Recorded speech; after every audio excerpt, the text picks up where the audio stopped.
Hi all, my name is Ryan and welcome to my channel What the Pop, where we discuss pop culture in general and Buffy a lot. If you like what I do, please like, subscribe and click the notification bell to be notified whenever I upload a new video. If you have friends that like Buffy, share it with them. It all helps the algorithm. And consider supporting the channel through our Patreon. A spoiler alert. I may talk about things that relate to future plot points, so if you don't like spoilers, you have been warned. Today we continue our look at Season 2 with Episode 5, Reptile Boy. A plot summary. Buffy and Xander are braiding Willow's hair watching a Hindi movie about something. Girl breaks through a window and jumps off a second floor balcony before fleeing. She's chased by guys in hoods, gets caught by a handsome frat guy in a hood and dragged away. Cordy is laughing like a crazy person. Buffy tells Willow about her sexy angel dreams. Giles pushes Buffy to train harder. She wants none of it. Handsome frat guy rocks up in a car with a friend, is there for Cordelia. Asks her to bring Buffy. Buffy finds a bracelet. Angel smells blood on it. He's better than a bloodhound. He calls her a child. To spite him and Giles, Buffy goes to the frat party with Cordy. Buffy doesn't drink, avoids a drunk douche, gets saved and wooed by Tom. Xander has snuck in, he gets hazed. Willow and Giles figure out the frat is involved, contact Angel. Willow goes off at both of them for being controlling and distant. It doesn't make her feel better. Buffy gets drugged, has a snooze. Snap! Tom is the leader. Double snap! Cordy is drugged too. Tied up and waiting for the penis demon to arrive, Tom is a misogynistic piece of crap. Angel and all break in and start beating on the guys. Buffy saves Cordelia from being eaten for like the 50th time already, and chops Snake Demon Penis Boy in half. Buffy's contrite, Giles apologises, Angel asks her for coffee. She says she'll let him know.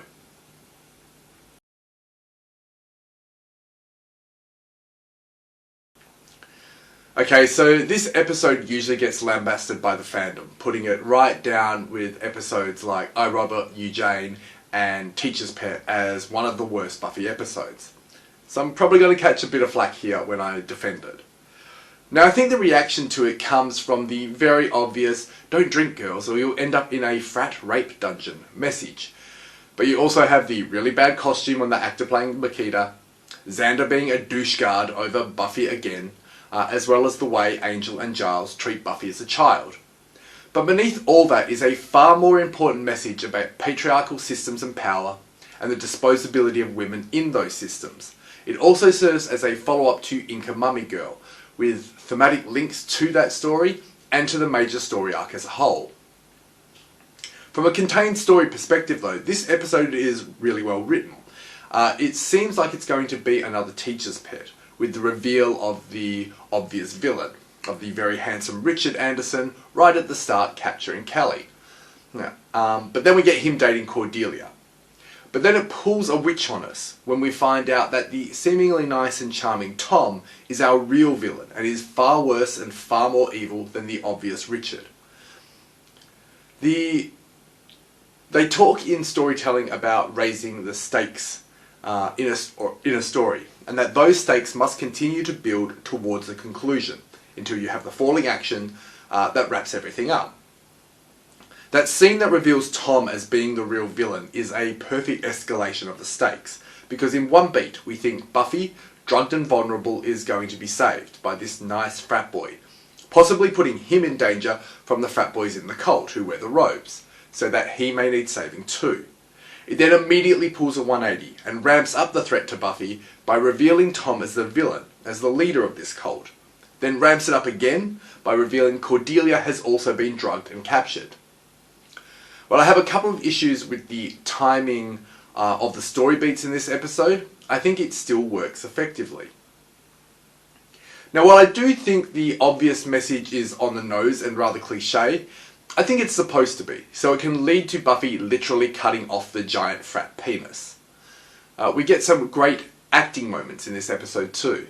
Now, I've said it before about the whole cast, but particularly Sarah Michelle, who does an amazing job conveying so much with a look and body language.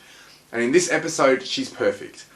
We also get some amazing face acting from Alison Hannigan, First when Buffy is lying to Giles, and then after when she says that to Buffy, later on when she's trying to cover for Buffy, and then some perfect line delivery when she blows up at Giles and Angel. Cordelia in this episode is a bit off. I don't see Cordelia as someone who is going to be taking advice on how to get boys or be popular from a magazine. But we do get some fantastic moments from Cordelia in this episode, complete with great facial acting. My two favourites are when Richard and Tom tell her to invite Buffy over, and the look and reaction Cordy gives says everything, and then her roller coaster of emotions at the end of the episode here. You did it. You saved us. I've never been so happy to see anyone in my whole... You guys. I just hate you guys. The weirdest things always happen when you're around. And you're going to jail for 15,000 years.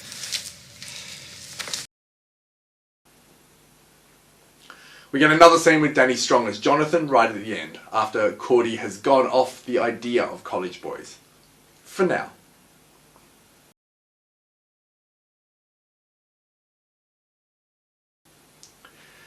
In this episode we get what is probably Buffy's most Bella Swan moment.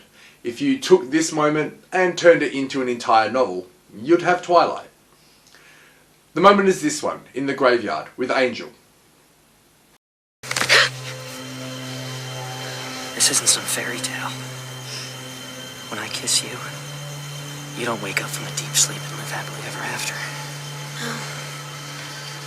When you kiss me, I want to die.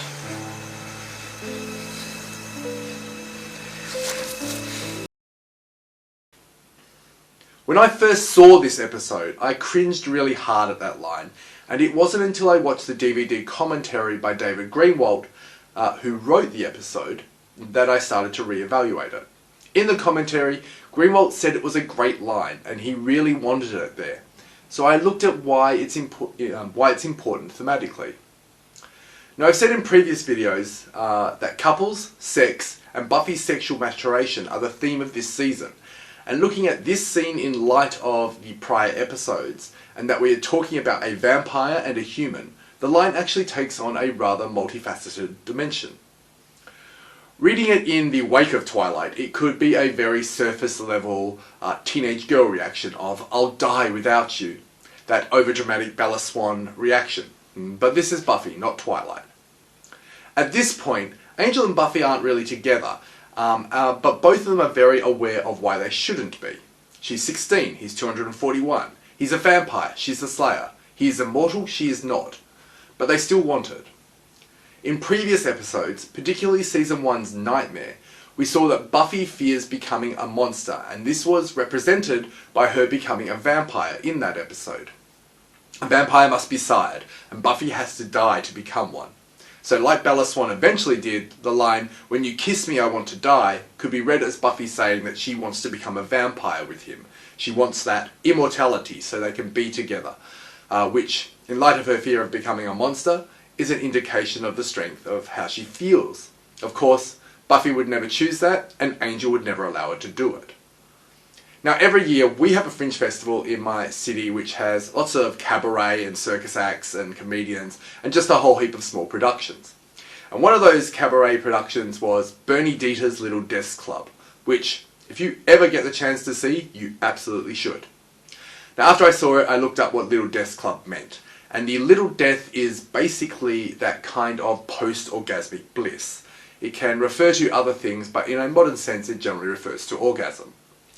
So in line with the sexual awakening theme of this season, when Buffy says, "When you kiss me, I want to die," we can also read it in terms of the Little Death. In other words, she wants to experience that sexual awakening, that orgasmic bliss. She says to Willow that she's been having sexual dreams about him. We have to remember though, that last episode she was warned against this, that she must remain the virgin sacrifice. With Angel we also have to remember that he has two kisses, the passionate lover's kiss and the vampire's more deadly one. I don't know about you guys, but when someone starts biting my neck, I melt. That ecstasy and electricity that shivers through your body and makes you both aroused and weak, well, let's just say in that moment I very much understand the concept of the Little Death. Vampire bites have always held a degree of seduction to them. They are often depicted sexually. So in a vampire bite we have a blending of those meanings. That little death that results in real death that would enable Buffy to be with Angel forever. We basically see this play out at the end of season 3, when Buffy has Angel feed from her to cure him from face poison arrow. In a twist, she is seeking the opposite. She doesn't want to die, she wants Angel to live. And it is depicted very sexually, complete with Buffy little death orgasm. On it, Sarah Michelle said, "When he bites her and she's writhing on the floor in her full orgasm, she breaks the table. They missed it. The most erotic thing I've ever seen on TV, and the censors missed it completely." But we see after that orgasm, Buffy is just still. The eroticism in it gives way to the reality that she's dying. And it isn't this connected, loving Twilight fantasy moment. It's animalistic, primal, and Angel simply looks like a beast feeding. The message in this for Buffy echoes the message from the prior episode, that if Buffy indulges her sexuality, if she stops being the virgin, it won't end well.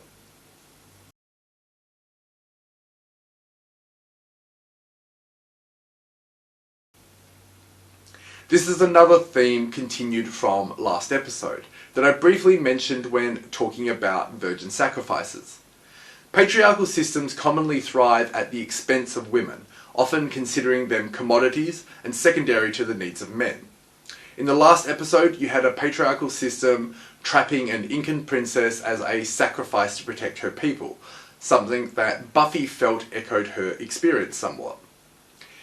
In this episode, you have another patriarchal system that sacrifices women to gain and maintain their power. You have a frat that is a cult that worships the demon Makita. Every year on the 10th day of the 10th month, i.e. the 10th of October, they are required to offer 3 sacrifices to Makita in exchange for wealth and success for the year to come. Now, I don't want to criticize how they run their cult, but when your businesses and continued life success rely on that demon getting fed every year, why the hell would you leave it up to frat boys? Now, if you have that much wealth and power, why would you obtain the victims locally? That just draws suspicion. If you ask me, they all deserve to get caught, not just for being morally reprehensible, but for being so completely stupid. Now, although it is never explicitly stated that the sacrifices must be women or virgins, the virgin part is at least implied. When Buffy, drugged and unconscious, is vulnerable on the bed and Richard goes to abuse her, he is prevented from doing so by Tom, who states that she isn't for him, she's for the one they serve. If she didn't need to be a virgin, there was no reason to stop him. She was going to die anyway. Side note, if this is true and the sacrifices need to be a virgin, it implies that Cordelia, who Xander is always slut-shaming, is actually a virgin at this point. In the last episode we talked about how Buffy is essentially a virgin sacrifice, and that Slayer's a production line of virgin sacrifices. With the frat, they use those sacrifices to obtain and maintain wealth and power. The Watchers Council is essentially another patriarchal organisation that does the same.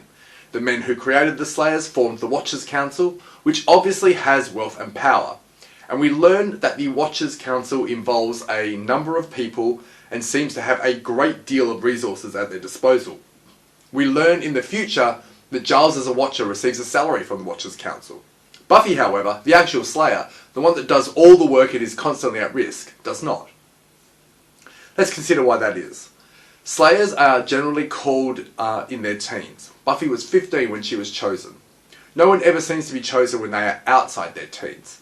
Prior to Buffy, Slayers were indentured to their Watcher. They didn't have a life outside of slaying, and were reliant on their Watcher for food and shelter. It was essentially a form of control. Beyond that, it wasn't expected that the Slayer would live long.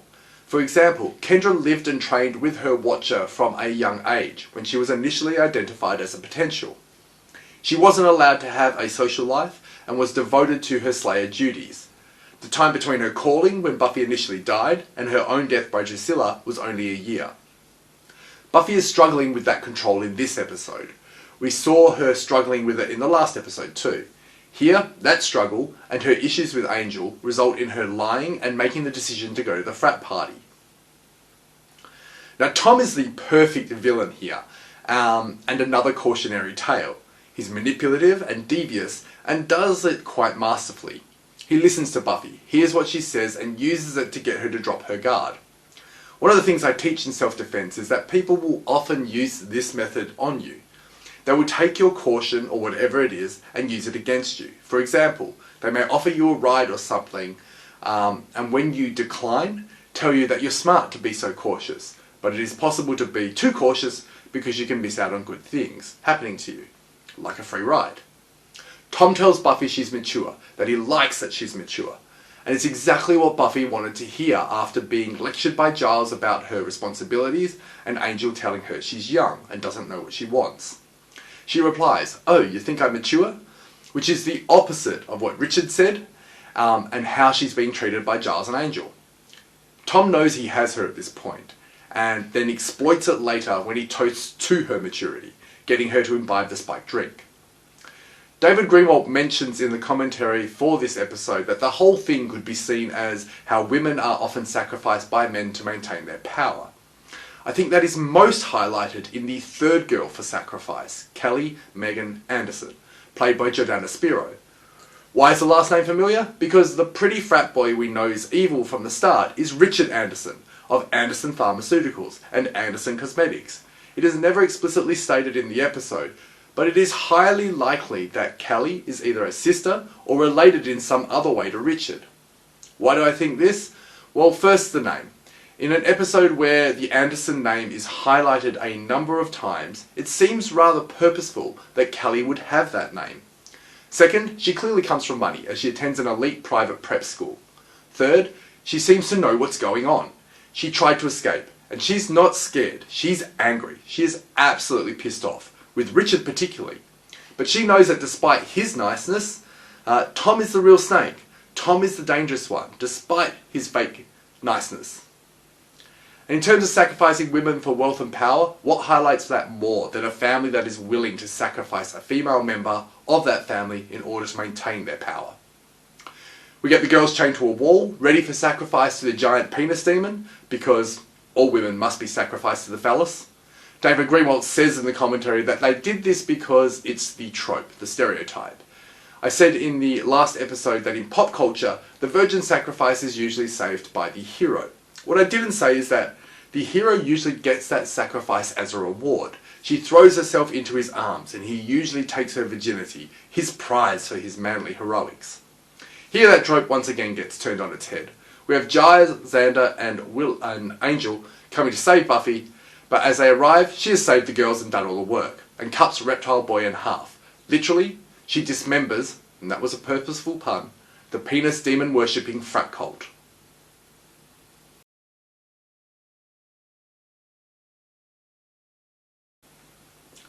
Well, my favourite quote in this episode I've already mentioned twice.